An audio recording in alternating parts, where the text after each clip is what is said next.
Hello everyone and welcome to On Tour. It's the post-match game show as we look at the West Indies on tour in New Zealand. I'm Barry Wilkinson. With me is Tino Best and we got a star-studded lineup here for you today. Unfortunately, we didn't see that star-studded kind of performance from the West Indies. It was at the Bay Oval, the West Indies playing in the second T20 after losing that one by 5 wickets. Today then, it was a more disappointing game. They lost by 72 runs in a high-scoring game after New Zealand making 238 for 3, led by Glenn Phillips, 108, a maiden century for him. The West Indies falling to 166 for 9 as they lost by some 72 runs. It was a very disappointing and almost disastrous, embarrassing performance, but the West Indies did not look like themselves from the very beginning. Tino Best is with me, as I said. Tino, as you analyse what has happened in this particular match, where did the West Indies go wrong in your opinion? The way they bowled, New Zealand scoring 238, obviously for 3. Glenn Phillips scoring that 100. I just felt that they didn't execute. They did not learn from 2 nights ago in Eden Park. And it was just an embarrassing performance. I love the West Indies. I always wanted to do well. But if you're going to lose, I don't want them to lose so embarrassingly. So I'm hurt, and I just felt that they didn't execute with the new ball. For instance, Sheldon Cottrell, first 2 overs went for 7, and his next 2 went for 33. So it just goes to show you how they fell away badly with the ball, and then with the batting, they just didn't execute. They didn't fire. Now let's go to London. We've got Philo Wallace, a former West Indies player, opening batsman. And we also got Vinam Mamchan, who is in Trinidad and Tobago. He is our lead correspondent. Gentlemen, good evening and welcome to the program. First of all, Philo, the West Indies don't seem to be getting any better in T20s. It's a sad indictment on our cricket. When you look at how they bowled, let's start there. Did Glenn Phillips really bat that well to deserve 108? Good morning, Barry, Tino, and Vinod. Barry, I believe that Glenn Phillips batted well to score 108. Mm-hmm. We just saw Craig Brathwaite score 243. He had to bat well. Mm-hmm. All West Indies bowlers are not consistent. And I am very concerned with all the comments saying that they're good bowlers and they're good this and that. Our bowlers are very, very inconsistent. Okay, the ground is not the biggest, but at least you got to execute. New Zealand is no strange place to our bowlers anyway. And when you look at guys like Tino, who bowled 4 for 64 after having a bad first game, you got to pull your socks up to the second game and say, look, I'm going to do better, coming out of an IPL also. And it hurts to see that, even our fielding, and we have employed a fielding coach. And what are these guys doing to really instill in the West Indies cricketers the consistency that is required? Are we overcoaching these guys, Barry? Or are we not managing them, their games properly? And I think the skill levels are quite poor for the first 2 T20 games, and it hurts because obviously in the Caribbean thought that West Indies would have really given New Zealand a good run or even look to win that T20 series. Now they're 2-0 down with 1 to play. And again, we're going to be playing for pride. That's right. Now, Vinod, I'm going to bring you in here because you continue to cover the CPL, and you would have seen a lot of this gentleman, Glenn Phillips. Didn't look that great this year in the CPL, but it's not an indictment on how he has played before. He has been consistent. What did you think when you saw him back today? What do you think was his main armor today as he got that 108, his first ever century at this level? Well, he seems to be in very good form, Barry. And, you go back to the CPL, and I thought that his performances were not that great. In the main, because the pitches here in Trinidad and Tobago led to batsmen struggling. It was slow, it was low. But today you saw Glenn Phillips getting a good pitch to bat on. We're speaking about today's innings, it was phenomenal. He's a confidence guy, and you could have seen that confidence transfer into his fielding as well. He was absolutely brilliant on the field with that run out and also that magnificent catch on the edge of the boundary. But I thought that and this is a man that also had pulled his cap, his kneecap got pulled out. And you're talking about coming back, fielding like that, and running up people like that, taking a catch like that, with a kneecap that was pulled out in just as the innings ended. Yes, and obviously, he seems to be a very tough guy. And this is what you're not getting in our cricketers on the West Indies team. I thought their body language, really told a story here tonight. Looking at the game, they just weren't in this match, I think, from very early on. Fellow, I spoke in the last program about the body language of the West Indies players. And I've spoken about this before, and it concerns me having not necessarily played with those players, but seen them in action for a number of years. And the body language to me says, another game, we've lost. I'm not seeing that vigor. I'm not seeing that anxiety to try and even push on to do better in the next game. Is that body language that I'm reading correct from you, Philo Wallace? Barry, body language tells a lot about people. And there are no smiling faces in the West Indies T20 squad. When you look at it, there are no smiling faces. You just spoke about Glenn Phillip. The guy said he's electric. That's what the commentators were saying. He's a live wire.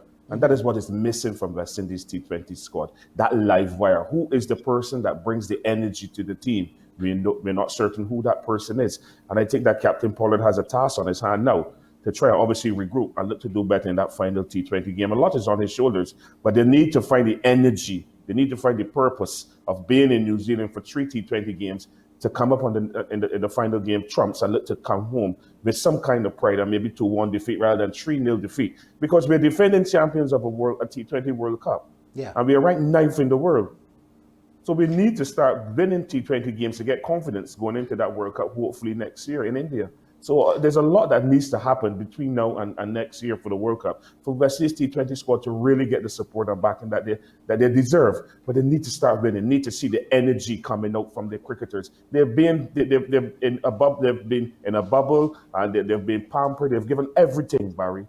All they need to do is come out and be consistent performers and give us a big send off coming off that T20 series. It's important to play well in that final T20 series. Now, we've been very sweet on Glenn Phillips, but there's a young man by the name of Conway. He's a South African born.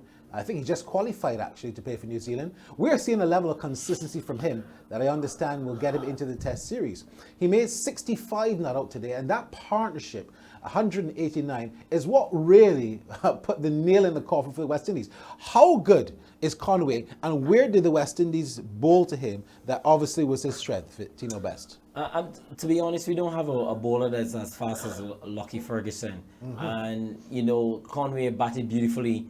He played the ball inside out. We gave him too much room.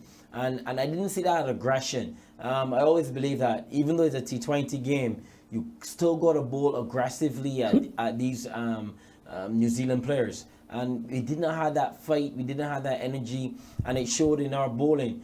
Not Sheldon Cottrell, but O'Shea Thomas supposed to be a 90-mile bowler. He bowled about 82, 83 miles an hour. Yeah. So I was disappointed with his energy and his effort.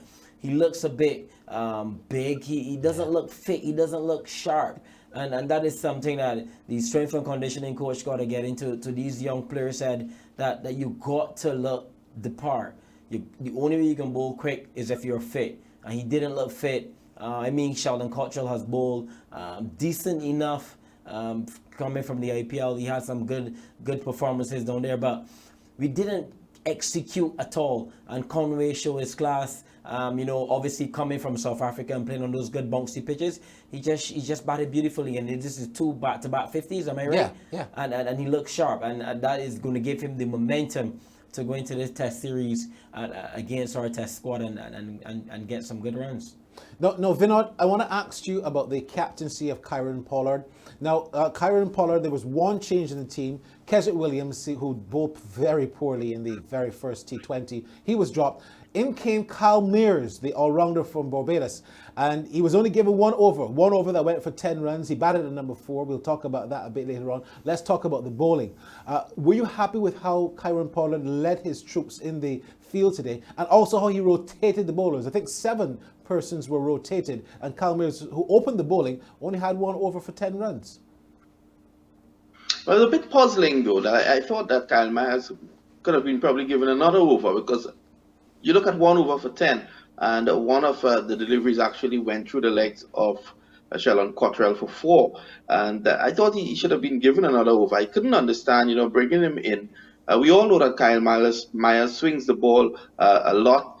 He could have done, I think, a pretty good job at the top of the bowling effort. I can't understand why. I could agree with his switching up of the bowling though. I thought what he was doing was trying to use the Darren Ganga, what we call in Trinidad and Tobago, the Darren Ganga method. Darren Ganga was one of the most successful T20 captains to have passed through the region when you look at the domestic T20s. And what he did on many occasions, he used to just mix the bowlers up. And when you look up at the scoreboard, you see 10 and 11 overs gone, and you want to know where it went because he never allowed the batsmen to settle. I thought Pollard went for that, but he has to also look at his resources and what he has available to him and to move differently. I also thought that Sheldon Cottrell normally bowls 3 at the top. He should have allowed him to come back and continue his third over and get 3 away from the top. Who knows? He could have even gotten, a breakthrough for him. And the captain actually was very poor on the field as well. It's unlike Kyron Pollard. And I spoke earlier on of body language. I thought Kyron Pollard was also guilty of that. He just didn't look himself here today. All right, look, you're watching On Tour right here on Floor Sports with the West Indies in New Zealand. When we come back, we're going to take a look at how the West Indies batsmen didn't deliver today with making 166 for 9. You're watching On Tour on Floor Sports. The toughest time to jump up, people, are you ready? Windies in the land, just put up your. The toughest time to jump up, people, are you ready? Windies in the land, just put up your. Welcome back to On Tour as we look at the West Indies series in New Zealand. Of course, the West Indies are now 2-0 down in a 3-match T20 series. They've lost the series. There's one more game tomorrow night, as a matter of fact. I think it starts at 2 a.m. as they try to play for pride. We've got Philo Wallace, we've got Vinod Mamchan, and we've got Tino Best. Now, the batting of the West Indies, I mean, we expected much better. But from the very first ball from Brandon King, who was bowled unceremoniously for a duck, things just never really got better. Philo, the batting of the West Indies, 166 for 9. The top score again came from the captain, Kyron Pollard. But I want to talk about the approach of the batsmen. You've played at the highest level. The approach of the batsmen looked to me like there was no batting plan. Am I correct in saying that? But when you look at West Indies opening pair of Fletcher and Brandon King, I don't know how much dialogue between the two players. Because when you're chasing 238 and 20 overs, you need to get a start. We saw Fletcher obviously looking to go hard quite early, and I thought that he should have looked to work the ball around in that first over and try to rotate the strike. I can remember opening the batting with Desmond Hayes or even Sherwin Campbell, and the first thing you look to do is get off the mark with a single. And I don't see that. I find our opening batsmen look to go hard. We look at even the way how Brandon King was dismissed. Full toss, just looking to hit the ball rather than just looking to stroke the ball. And with that disastrous start and chasing 230, we're always going to be behind the 8 ball. And our batsmen continue to give us starts, but not really continue on building and looking to finish off games with a flurry. So those 20s and 30s are not going to really do West Indies chasing 238 any good. And our batsmen just need to be a bit more consistent. Instead of looking for all these 4s and 6s, although the ground doesn't look that big, there's still 1s and 2s to have. And if you look at the way how Devon Conway batted, he supported Glenn Phillip.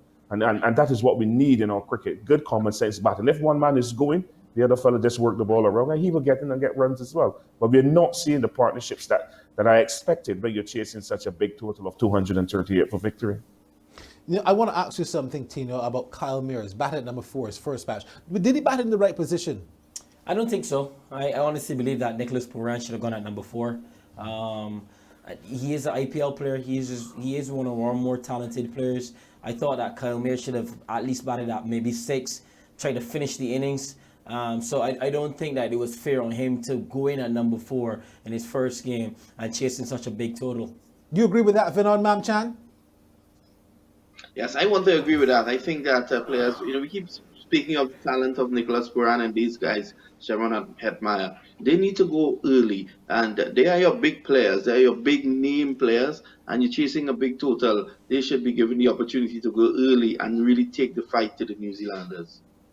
Now, when you look at how the West Indies, in terms of their lower order batting now, is made up, they've got a pretty longer tail than they might have imagined. We saw Kemo Paul, he made a 28, had a couple of 6s, looked a bit, buoyant. But the West Indies must, after Pollard, I think there have to be at least 20, 30 runs within the target when Pollard gets out or when after he comes in. Because Rovman Powell is obviously now not the cricketer that we have seen flourish 2 or 3 years ago. He continues to regress, and I don't know why that is happening, Tino Best. Confidence. As I said in the show before, he had a disastrous CPL, and why is he there? Sometimes it's like a Shea Hope situation. You got to give players time to try to develop the game more at the first class level. How much first class games have Rovman Powell played since he become this big limited overs player? 4-day cricket helps your batting, and the way that he got knocked over from Ferguson, it was atrocious. His left leg came wrong, and as a bowler, when you can bowl a batsman like that, you always going to say to yourself, he can't really bat. Is he that good? So it is something that he has to go back to first class cricket and rectify. And I hope that he can overcome this, because he is a talented player. I'm not going to throw him to the wayside at all. I always believe in comebacks. I always believe in giving people opportunities and fair chances. So I do believe in him, and I do believe that he can get better by working harder at this game. Wonderful stuff. All right, you're watching On Tour. When we come back, we'll hear from some of the star players of the day. Don't change that channel. It's time to jump up, people, are you ready? Windies in the land, just put up your hands. The top, it's time to jump up, people, are you ready? Windies in the land, just put up your hands. Welcome back to On Tour then, right here on Floor Sports. I'm Barry Wilkinson. It's the program, of course, where we look at the West Indies on tour in New Zealand, which has not got off to a good start. If you just tuned in, they lost the second T20 by some 72 runs at the Bay Oval today. Well, Kieron Pollard, he's the captain of the West Indies team, and we've got him. He spoke with Dario Bartholey, of course, who is from the Cricket West Indies camp. I think we didn't do ourselves any justice. Obviously, there's no comparison in what we did Friday and what we did today. The end result is that we lost a cricket game. So, again, it's a matter of trying to pick yourself up. Between overs, 9 to 15, I thought they got away from us. There we wasn't able to execute our plans, properly. And again, that shows, when you're playing international cricket, when you're slightly off, guys are waiting to pounce. So, Phillips batted well, Conway batted well. And I didn't think we were good enough, today with the ball again. And again, especially in the field, we didn't do ourselves any justice as well, with some sloppy fielding. What will be your aim for tomorrow's final T20? Obviously, anything that you do, you want to win. That's the ultimate goal at the end, but there's a process, for that to happen.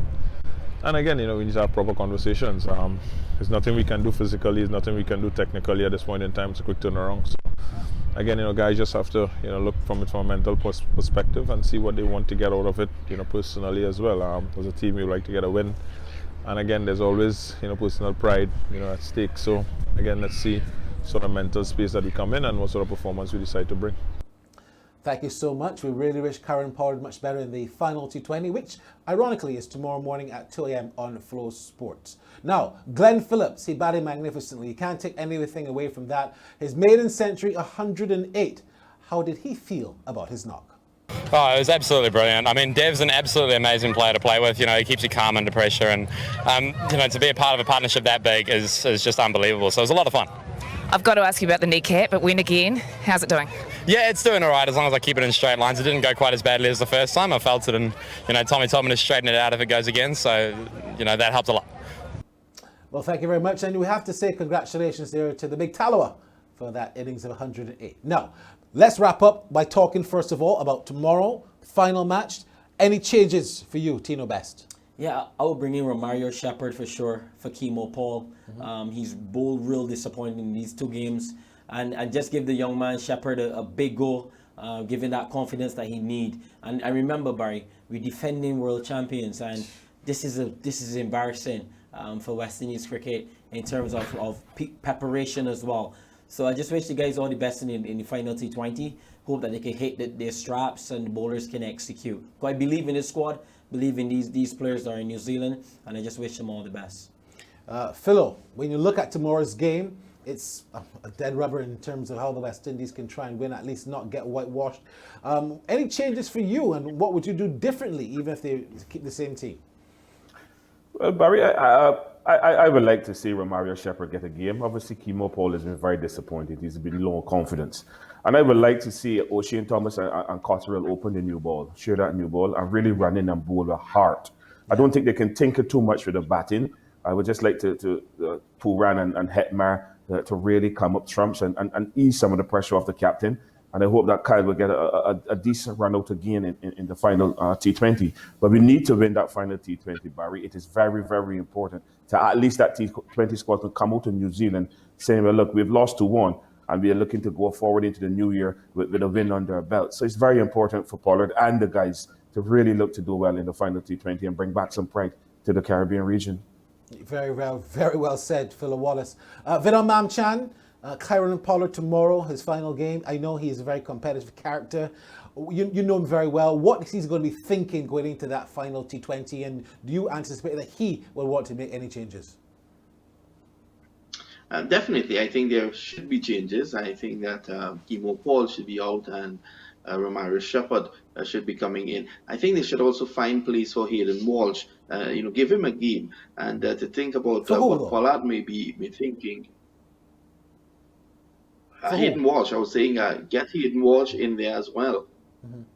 And looking at Kyron Pollard's attitude towards matches like this, his general attitude, he's a fighter, and he will definitely don't want to leave New Zealand having lost every game. But Barry, moving forward, I think the West Indies setup, they need to get Sunil Ryan back. They also need to get Andre Russell back in the mix. And I think going forward, Jason Holder has to be a part of this T20 setup, as well as Roston Chase. And I will also like to see Darren Bravo be given a chance in the T20 setup. We continue to speak about defending champions, but we have been performing badly for quite a while. In 2018, and I don't think we discussed that tonight, at the Bay Oval, the West Indies conceded 243 for the loss of 5 wickets against New Zealand. So I think that this defending champions talk, we probably have to shelve that for the moment and just look to start winning matches.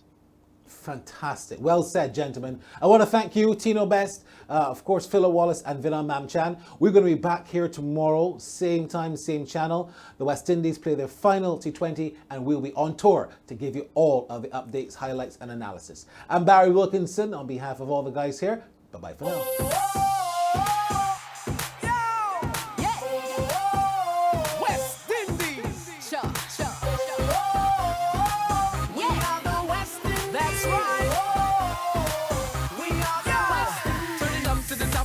Jump up, people, are you ready?